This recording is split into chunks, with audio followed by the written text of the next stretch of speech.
Hi guys, Janine here. Just going to recap for you. The pickles are doing wonderful in the fridge, getting better every day. Those lemons are still preserved in the fridge beautifully. I changed containers like I had mentioned yesterday. I want to redo that video because I don't like that my face isn't in it and I wasn't talking to you and I had to bend over. That was from the little show. I was doing easy cooking with Janine. So we'll redo that. But these are the lemons and they're absolutely beautiful. When I want to cook with them, I pull one or two out, I rinse them, I chop them whole if they're going in a dip. I could slice them in half and put them in drinks. These are wonderful. They're so good that, in fact, today I was scheduled to do really early this morning. It took me all this time. It's 11:30. I've been researching for over an hour and a half on the computer, everywhere, on the internet, individually, on YouTube, to figure out how to do the limes. I even looked up Thomas Keller's original video doing the lemons with the sugar and salt equal parts. I cannot find anybody verifying that the limes ought to be done in the same manner. And that bothered me because I was like, well, why are they just saying just salt, just salt, just salt? Why do the lemons use sugar and salt and it's called cured? And I've done them in the past and they do last for months and I'm assured of all of these good things. But with the limes, I have never done them. So I put the brakes on that for now. But I will show you what I'm trying. Go over here. I'm trying on my own before I do the recipe to do them in the little jar by myself. And this is equal parts and sugar. They're sliced. Everybody else seems to be quartering them in the whole lime, quartering it, putting the salt in, and then filling a jar. And just so I don't understand the difference. Why can't they be done like this? So if these turn out successful and I eat them and I taste them, because there's ways to test if it's bad. And I would always say that, you got to taste for odor, taste, look. If you see any mold on anything you've preserved or pickled, it's just not good. Throw it out. If you tried to ferment sauerkraut on your own and you put every instruction as said, and then you open the jar and you see a layer of mold, you trash the whole thing. It's no good, but we'll see how these come out. So we're going to let them sit on the counter for 3 days, just like the lemons. I'm going to look at them. They should be syrupy like this. And then I refrigerate and then I'll use them because you know what? I got excited. Let me just put this back, guys. I got a recipe coming up for you. A really good one. What I got excited about is the whole thing is I went on this morning to check my comments and some gentleman did leave me a comment regarding the lemon, saying he knew the name and the show where I said Chef John from Food Wishes. That's where I got it from. And he got the recipe from Thomas Keller. And Thomas Keller is right above my video on YouTube. So I feel good about that. And anyways, on the sideboard, as I'm looking at these videos, I see limes. I said, oh my God, I forgot to do limes. I never even thought about it. And the truth of the matter is, I forget limes 10 times more than I forget lemons. And every time I want to have, me and Vinny, we don't drink a lot of hard alcohol. I don't know what happens to my voice on camera. Forgive me. We love Tito's vodka with cranberry and lime. We've always had vodka in the house, except today we ran out. That's how much we enjoy it. We have some cocktail one at night with a movie. We love to do that. We make a big bowl of popcorn and we make our one cocktail each because you can't have too many of them. The lime and the cranberry, just a little tart. Anyways, we love it. And I always forget them. So I said, Janine, you should do that today. Do the limes for everybody like you did the lemons. Well, and that's what happened. I went on looking for a solid recipe like Thomas Keller's preserved lemons that on stage he's calling them cured. So that was a little, I've said, all right, the cured part is probably the sugar, blah, blah, blah, but it is his exact recipe, and the layering and the slicing, the 3 days on the counter, then to the fridge for months. So I'm good with that. And like I said, this is my third batch in my life, and I haven't had any problems with them, but we're going to wait to see on the limes. While that's all happening, remember that bag of Brussels sprouts from Aldi's, the $2 and change? Now I realize why they're so pretty. On closer inspection, I read ready in 5 minutes. They were microwavable in this bag. That's why it looks so pretty and clean. But we're going to do them my way. I took them out of the bag. I rinsed them all off because you can't be too safe with cleaning your foods and stuff. And my hands are washed. And I'm going to just see. Sometimes you pull off an outer layer. I like to do that. I like them as clean as possible. And then what I do, and you'll watch me, we'll do them in talk because I always have a few things to say. This is my chat spot. I hope he's like it. I hope you enjoy, because I don't waste it on dribble drabble. I try to keep it food related and about the channel, and I can't do more than that. So now we're gonna put them on a Scott towel sheet. I did this. It's right on the top of the stove. This oven is preheating. This is my recipe. You know, there's several out there. There's pan. I do them in the pan sear as well. Today, actually, this is my first time doing my recipe with the bacon in the oven. Trying to save time. And you see that? Like I said, these were microwave clean, so you don't see any. That's out of the bag. Normally, this little spot here, let me see if there's any I can find. But you guys know, you've seen this. Sometimes it's a little brownish, a little dirty or something. You would cut that little piece off, try to keep the whole bulb intact. I call them baby cabbages. Try to keep the whole thing intact, but get that little brownish spot off if you have it, okay? And then you cut them in half lengthwise to open up, because that's where the hardcore is. We got to get that softened in the oven, and I hope that works. Because when I pan sear them, I what is it called, parboil? I parboil them, and it's a whole different experience. They cook faster. I'm going to cut faster for you guys, because you know how this goes. And I'll say things while I'm cutting fast. So that's all I'm doing here. I cut the ends off and cut them in half lengthwise. Okay. So what was I saying? They cook differently, and they crisp faster, different.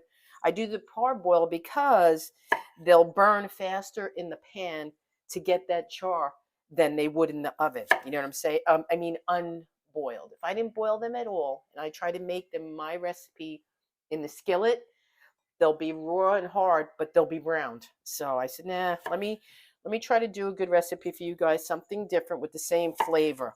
And for me, you could use, that's the oven heated. You can use, excuse me, I'm still drinking coffee. That's how caught up I got. And then the vet called to make an appointment for Millie in between. And this vegetable has been waiting for me sitting here. I'm ready to go. And I know you want a kind of recipe. But speaking of that, I haven't cooked because I haven't felt good. You guys know I had a bad cold. Vinny had COVID. He tested positive over a week ago. He's feeling 10 times better. I feel fine. I felt fine through the whole process, whether I had COVID or not. I just feel like I have a crappy cold. No other symptoms. Crappy cold with a cough and runny nose. That's it. And yes, these are my clean hands and my personal germs in my house. In case I don't comment anything negative, because the truth is, it's silly to say. People are doing these shows in their own houses with their own food. I'm eating it, nobody else. Now, if I had a restaurant, then you could say. Okay. What else did I want to say? Oh, I'm kind of excited. I like this. I don't know. I like this corner. For some reason, it feels cozy to me. I like what I'm doing over here with my veggie side dishes and talking to you all. I love it. I really enjoy this. So I said, how can I, I'm going to run out of Brussels sprouts and lemons eventually.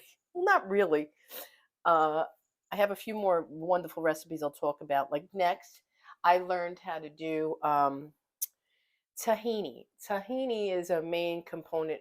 There's only 2 items to make homemade hummus. Hummus is tahini and chickpeas and olive oil, okay, in the blender. Now, I bought tahini years ago to make it because I love hummus, and I want everything I can make myself is the best. Everything fresh is what I want.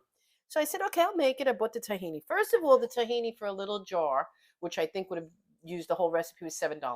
Okay, so I dropped that because I had it over a year in the cupboard. The tahini went bad. Okay. So I threw it out, forgot about making it, got back on the internet, and there's this wonderful young man. He has a show. What is his name? He's got brown hair. I'll get his name. I promise I'll put it in there because it's his recipe I want to make. He did it 1, 2, 3, and it was beautiful.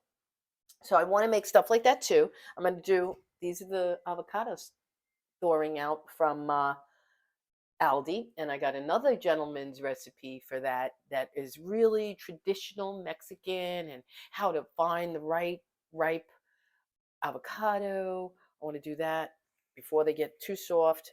For today, let me do the Brussels sprouts. But back to what I want to add to this corner and do. I want to do make it and rate it.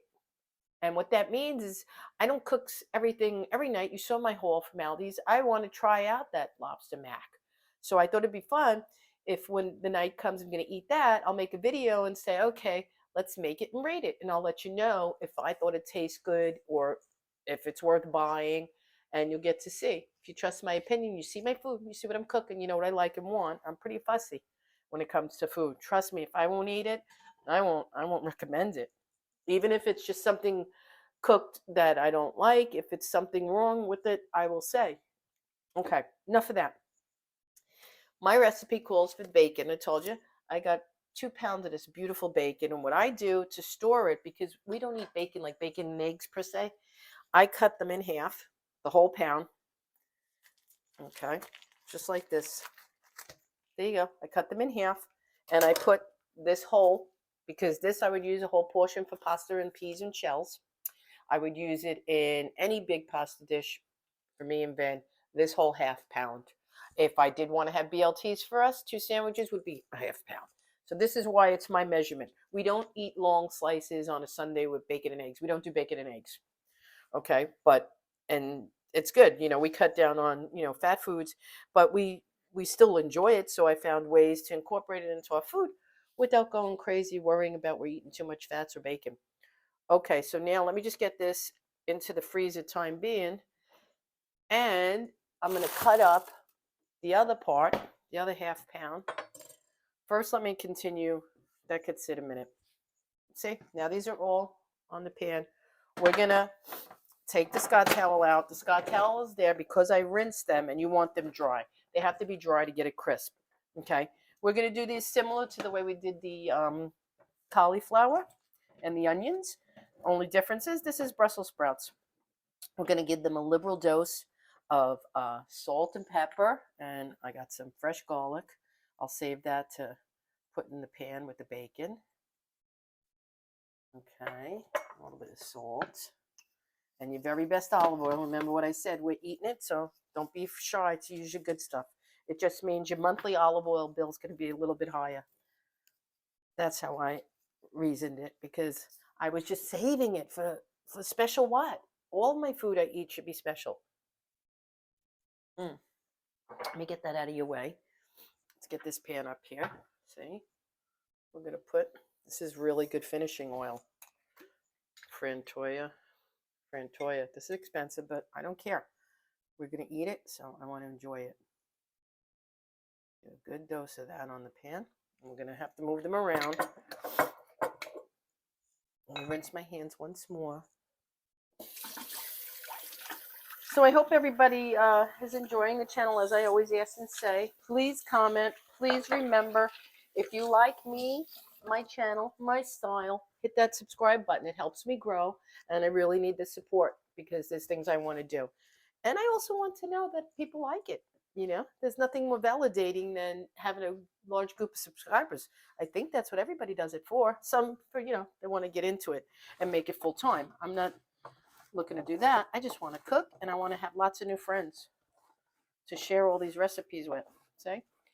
That's all you do. Now they all are coated. God, I could eat them like this.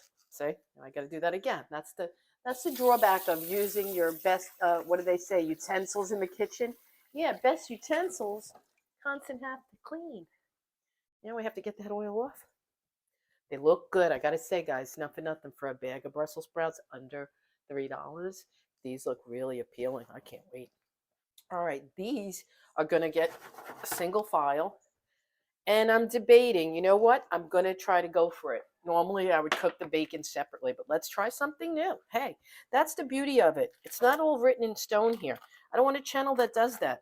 Gives you a recipe and sends you on your way and says, bye. Oh, that was perfect. I did it perfectly right my way. I want to make mistakes. I want to learn. I want to experiment. I'll do the experimenting for you. If it doesn't work out, I'll say, hey, go back to the pan and do it. I'm looking for something to cut up this bacon. I think my knife is sharp enough because it's defrosted. You know how that goes. It's slippery, and if we cut it small enough, here's my garlic. I'm always peddling. See how nice? I just pulled it out of the freezer. It's about a tablespoon, which is the perfect amount for this recipe. But nobody seems to be interested in that video. I don't know what the deal is. I've promoted that. I talk about it. I write on the page. You'll see that now. It's my new thing. I try to think of all the benefits of what I gave in a recipe or what I think it's great for. If it helps, it helps. If it don't, some people don't want to take that time. I understand.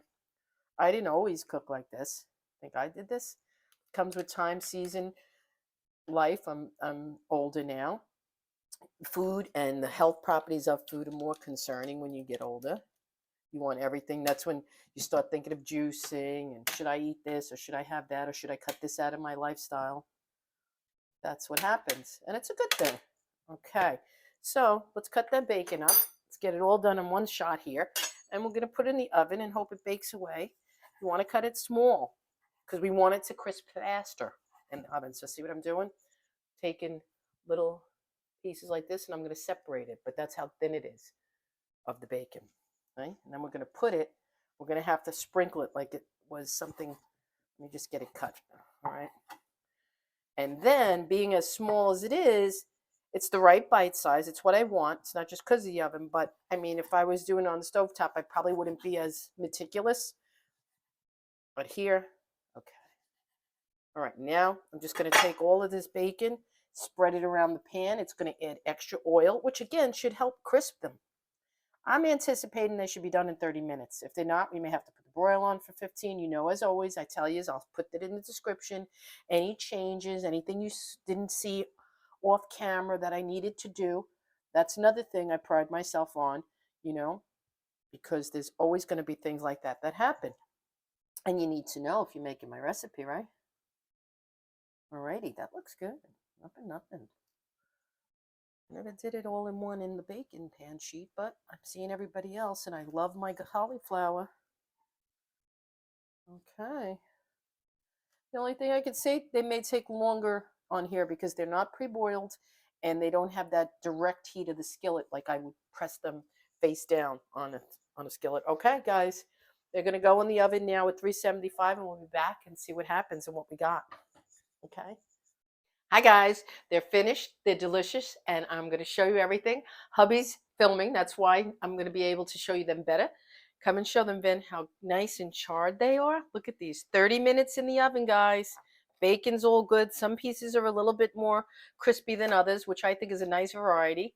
If anything, what I did in the middle, halfway through, because I forgot, when I cooked them on the stovetop, I put balsamic vinegar, a little drizzle. So 15 minutes in, put your little drizzle, or if you don't want to do it while they're cooking, it's always optional. You don't have to put it in at all. Or you can also get fancy and do a glaze at the end, like now. They're done. You're going to serve them, put a little glaze, toss them, and plate them. But these are the Brussels sprouts with bacon, and I'm going to be doing them in the oven, I think, because it's just easier. It cuts the process into one whole pan instead of bacon separate in a frying pan, parboiling the Brussels sprouts. This is a much better recipe. Okay, and just be patient. I'll put everything in the description because hubby edits and we send the video up way faster than I could get the recipe in it. Okay, so if you like this, keep watching and hit that subscribe button. I'll see you in the next video.